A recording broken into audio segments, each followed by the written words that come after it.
When a popular cache key expires, hundreds of requests can hit your database at the same time. This is called a cache stampede, and in this video you will learn 3 practical ways to stop it. Imagine your product page cache key expires at peak traffic. Every request that arrives in that split second finds nothing in Redis and fires an identical database query. The more popular the key, the larger the thundering herd. There are 3 complementary defenses. A mutex lock lets only one worker rebuild the value while others wait. Early recomputation refreshes a key before it actually expires. And adding random jitter to TTL values prevents an entire fleet of keys from expiring at the same instant. We set a cached value, then raise 2 workers with set nxpx.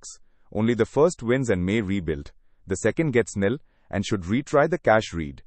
After rebuilding, we delete the lock and notice the 3 product keys each get a slightly different expiry, that is jitter. When reviewing a pull request, look for these 4 red flags. A non-atomic lock check, a lock with no expiry, identical TTL values across all keys, and losing workers that hit the database instead of waiting for the cache to be repopulated. To recap, 1 atomic set nxpx for locking, a mandatory lock TTL, random jitter on every cache write, and losers always retry the cache. Get these 4 details right, and Stampedes become a non-event.